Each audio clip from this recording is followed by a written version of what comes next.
انہیں کیا آزمائش آ گئی نا، نہ نماز پڑھنے آئے، نہ مسجد گئے، نہ کسی سے مشورہ کیا، سیدھا دوڑتے ہوئے کس کے پاس گئے؟ یہ تک وہاں تویز نہیں ہوئی گئے. ہاں یہ دیکھو تویز تو نہیں ہو گئی. یہ ہوتا ہے. اور بعد میں یہ کچھ ہر بات پر تویز نکالنے شروع ہو جاتے ہیں.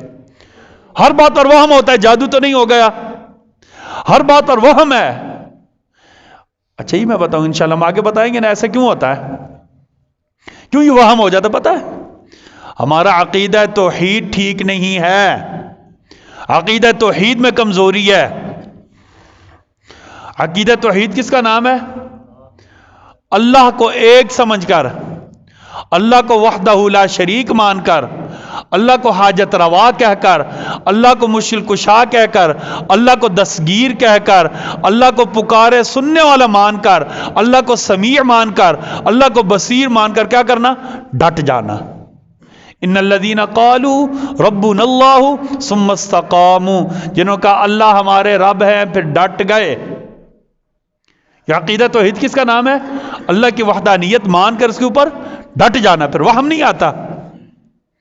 اور اللہ کی وحدانیت میں شک ہونا، عقیدہ توحید کمزور ہو، پھر بندہ ہر در پر جاتا ہے. اللہ پر یقین کریں. پھر یہ لوٹنے والوں کے پاس جاتا ہے، عاملوں کے پاس جاتا ہے، تعویذ گروں کے پاس جاتا ہے، جادوگروں کے پاس جاتا ہے، منتروں کے پاس جاتا ہے، مکروہ لوگوں کے پاس جاتا ہے، حتیٰ کہ یہودیوں، کافروں، ہندوؤں، عیسائیوں کے پاس جاتا ہے. اگر نہیں شک نا، کوئی سنڈے میگزین اٹھا کر دیکھ لیں، فیس بک دیکھتے ہیں، دیوار کسی پر دیکھ لیں کہ عامل فلانا مسیح.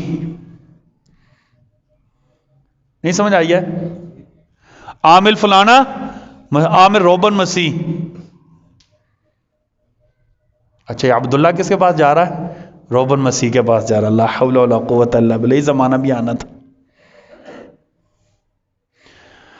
اللہ اکبر.